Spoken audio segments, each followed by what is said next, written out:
नमस्कार दोस्तों, उपस्थित हूँ मैं आपके लिए हातिम ताई कहानी को लेकर के। हुस्न बानो का दूसरा सवाल। एक बार देखा है, दोबारा देखने की इच्छा है। तो दोस्तों चलिए कहानी को शुरू करते हैं।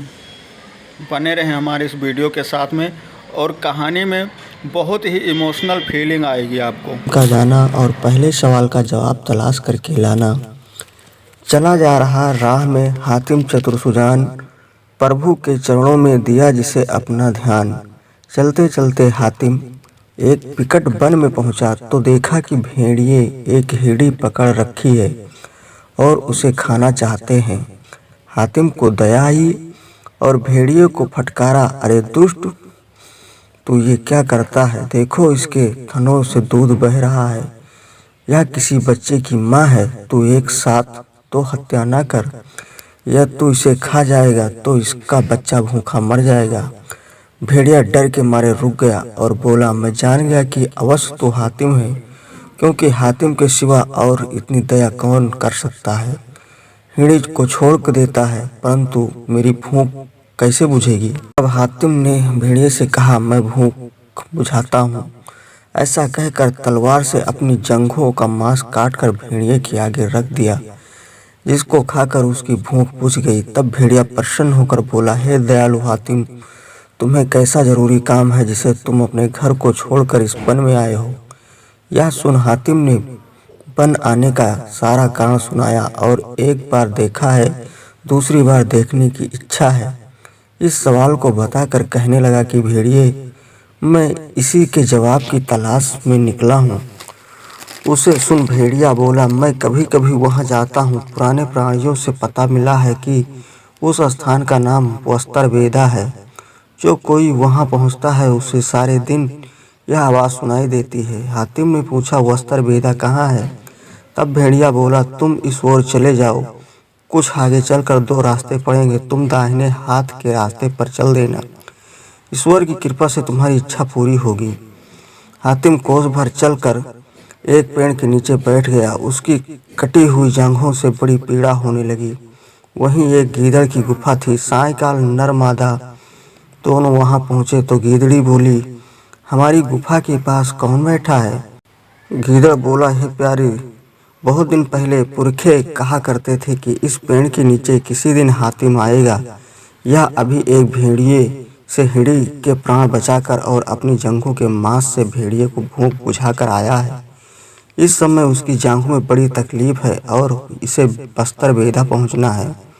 हातिम की बात ऐसी बढ़ाई सुनकर गिरड़ी कहने लगी, प्राणनाथ, इसको तो बड़ा भारी कष्ट है।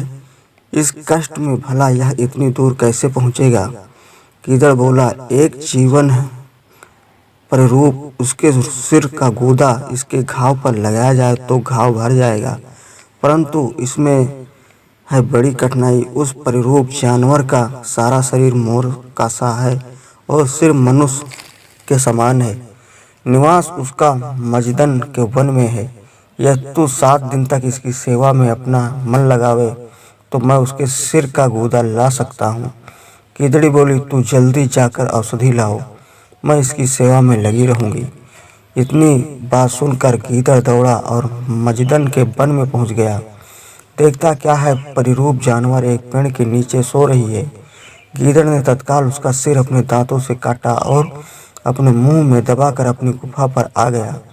गीदड़ ने आते ही उसका सिर तोड़कर गूदा निकाला और हातिम के घाव पर भर दा तो जांघों का ज्यों का त्यों हो गया। हातिम ने कहा, हे भाई, तूने तो बड़ा काम किया, अब तू मुझे अपना कोई काम बता जिसे मैं करूं। जा सुन। गीदड़ बोला, यह एक जानवर जिसका नाम गुप्तार है हमारे बच्चों को खा जाता है। अगर हो सके तो उससे हमारा पीछा छुड़ा दे। यह कहकर गीदड़ उन जानवर को दिखाकर अपने स्थान पर छिपके से बैठ गया। अब हातिम ने उन जानवर को नख और दांत तोड़ दिए। तब रो रो कर वो बोले, हे मनुष्य, हम किसी प्रकार अपना पेट भरेंगे। इतने में ही प्रसन्न होता हुआ गीदड़ आकर बोला, जब तक हम जीवित हैं तब तक कहीं न कहीं से इनका पेट अवश्य भरेंगे। तब तो जानवर अपने दुख को भूल गए और हातिम भी बड़ा प्रसन्न हो चलने लगा और गीदड़ से बोला, हे भाई, मुझे बस्तर बेदा की राह बता दे। गीदड़ ने रास्ता बता दिया और हातिम ने ईश्वर का नाम ले चल दिया। बड़ी देर चलता रहा तो इतने में ही लगभग 200 रीछ उसके पास आए और प्रसन्न होकर कहा, तुम तो मुझे हातिम दिखाई देते हो। तब हातिम बोला, जी हाँ, मैं हातिम ही हूँ, एक आवश्यक कार्य से जा रहा हूँ। रीछों के राजा ने कहा, मैं तुम्हारे आगमन से बड़ा प्रसन्न हूँ और अपनी पुत्री का ब्याह तुमसे करना चाहता हूँ। यह रीछों का जंगल है और मैं इनका राजा हूँ।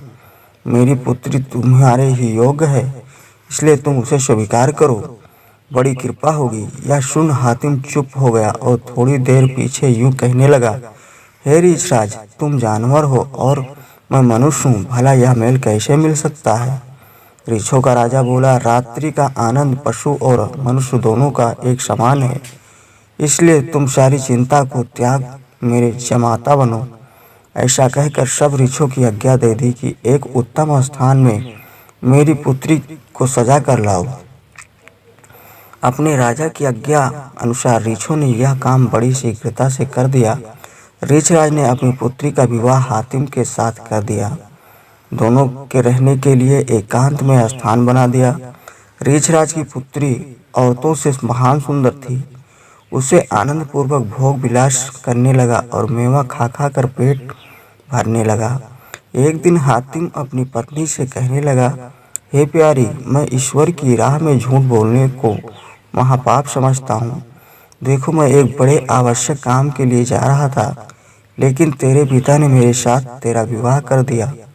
अब यहाँ रहते रहते बहुत दिन हो गए और उस काम को पूरा करने के लिए मेरा मन कर रहा है, इसलिए तू अपने पिता से कहकर मुझे विदा करा दे। मैं कार्य पूरा करके तुझसे जरूर मिलूंगा। यह सुनते ही वह अपने पिता से जाकर बोली, हे पिताजी, वह आदमी तो अब अपने काम से जाना चाहता है। इतना सुन रीछराज ने हातिम को बड़े आदर से विदा कर दिया और अपने राज्य की सीमा तक पहुंचाने को बहुत से रीछ उसके साथ भेज दिए। रीछ उस सीमा तक पहुंचकर लौट आए। हातिम चलते चलते एक ऐसे वन में पहुंचा जिसमें अन्न तो क्या जल भी का निशान नहीं था। जब चलते चलते शाम हो गई तो बड़ा तालाब दिखाई दिया। हातिम उसमें जाकर स्नान किया और फिर किनारे बैठ गया। इतने में एक नंगी स्त्री निकली और हातिम का हाथ पकड़कर उसी तालाब में ले गई। हातिम बड़ा घबराया, लेकिन ज्यों ही हातिम का पैर जमीन में लगा त्यों ही अपने को उस स्त्री समेत हरे भरे बगीचे में पाया। अब वो नंगी स्त्री तो वहां से लोप हो गई और हातिम उस बगीचे में घूमने लगा। इतने में एक सुंदर नारियों का झुंड 16 श्रृंगार किए सामने आया।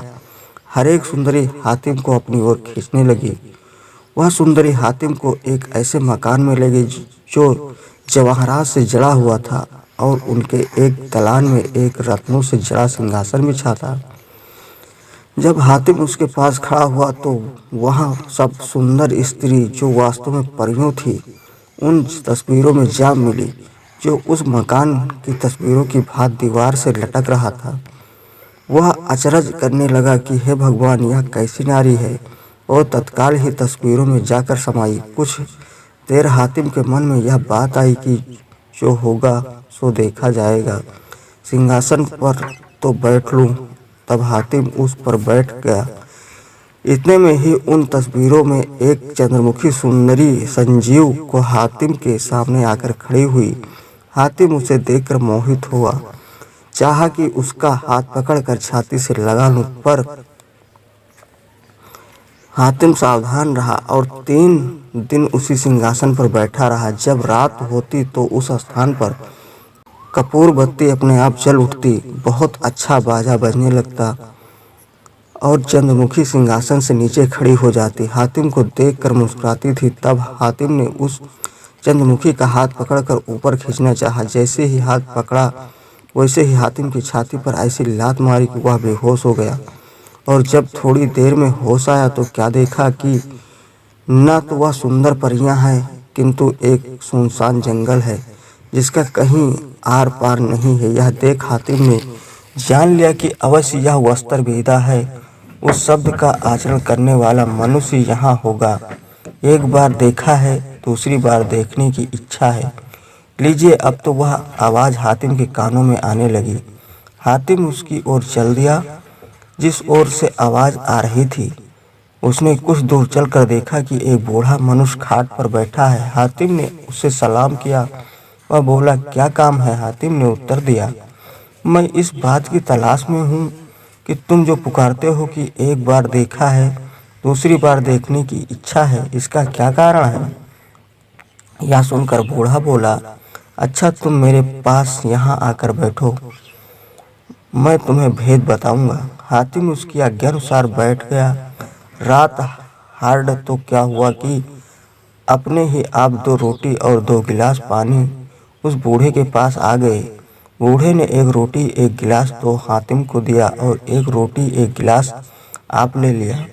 अब दोनों ने रोटी खाई और पानी पिया। तब वह बूढ़ा कहने लगा, हे मुसाफिर, एक बात सुन। एक दिन बहलाने को घूमता हुआ मैं किसी तालाब पर पहुंचा तो पहुंचते ही एक नंगी स्त्री उस तालाब से निकली और मेरा हाथ पकड़कर खींच ले गई। जब मेरा पैर नीचे जाकर जमीन से लगा तो तत्काल ही अपने को एक हरे भरे बगीचे में देखा और वह स्त्री लोप हो गई। परंतु फिर परियों की झुंड के झुंड मेरे सामने आए।